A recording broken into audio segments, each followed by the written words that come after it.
Hey folks, it's Mark Kelly again with Inbound Revenue. I'm the Whitebeard of Wisdom, here to talk to you again about some e-commerce numbers and things that you need to know when you're running your e-commerce business online. I'm going to get to lesson 2 today. Lesson 2. And let me tell you, no expense has been spared in our production costs here. So the things that I'm going to talk to you today about is ROAS.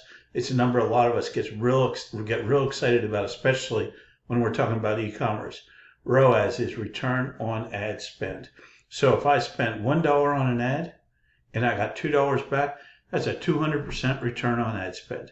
That's pretty average for Google Ads. If you look up the statistics that are commonly available, check it out at WordStream, elsewhere. If you're running an e-commerce business, you're looking for typically a higher number than 200%. So you might run 300, 400%. One thing I want to tell you about ROAS is it's one of those numbers that will lie to you. A friend of mine a long time ago in finance told me that figures lie and liars figure. So how does ROAS lie to you? Let's say I'm getting a 1,000% ROAS. 1,000%. You know you're kicking ass. You know you're doing good work. So I spent $2 to get a $20 sale. That's beautiful, right? Well, let's take that $20. That's the revenue that the client took in. It cost $2 to get it. That leaves $18. Oh, their margins aren't very good. They spent, let's say, $10 on that product. Ooh, they're down to $8. They've got to ship it. They've got back-end operations to consider. There's 6, there's 4. Wait, I just lost money on that order. ROAS is not the number you want to target as an e-commerce company unless you really, really know your numbers, you know your average order value, you know your average cost per goods, and that you know what ROAS you need to hit to make that reasonable, to make that profitable. Because that's the key. The thing that you care about more than anything else is it profitable? So what I like to look at are two things. There's more numbers that you need to know, and I'm going to do a whiteboard, maybe lesson 3, just on numbers you need to know to run an e-commerce business successfully. But numbers I want to talk about in addition that I think is more important than ROAS is what's your cost per, what did it cost you to generate a sale on using Google Ads? Typically shopping, but now PMAX and things like that. And we'll come to PMAX another day as well. Trust me. The Whitebeard of Wisdom is going to talk to you about PMAX. So cost per transaction, that's a number that you want to target because you need to know, let's say you know your average shopping cart is $50. That's on average what people spend.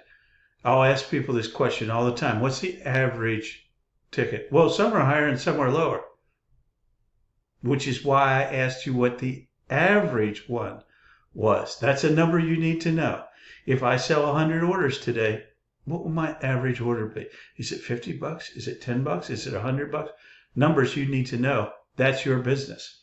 So why do I target a cost per transaction? Because if I know that on average I sell a $50 order and I've got $25 in product costs, I've still got $25 left.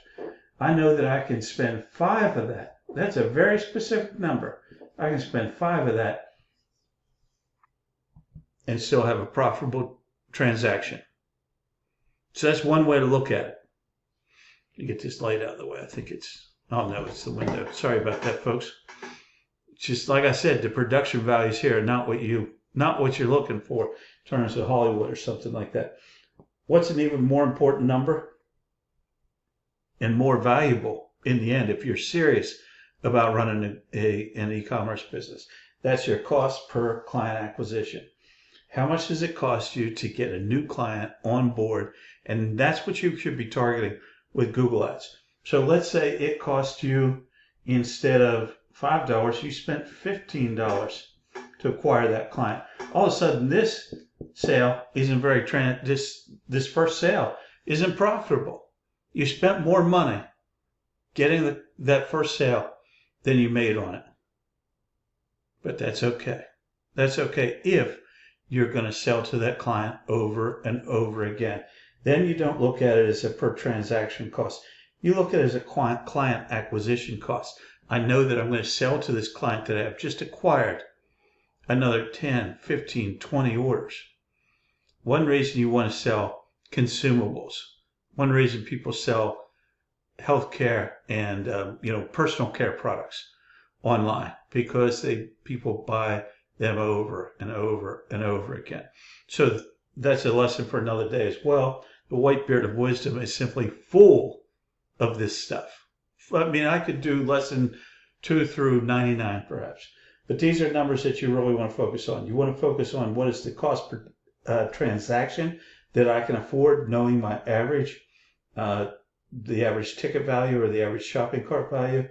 And ideally, what you want to do is say, how much do I want to spend to acquire a client? Notice if you go on to Shark Tank and you say, I've got this fantastic new sock that's going to sell all over the world. They don't ask you what it costs to get a sale. They ask you what it costs to acquire a client. Why? Because you don't want to make a sale. You want a client. There's a lot you can do with that. That's all for today's lesson. Hope that it was worthwhile, folks. I'll see you back again for lesson 3.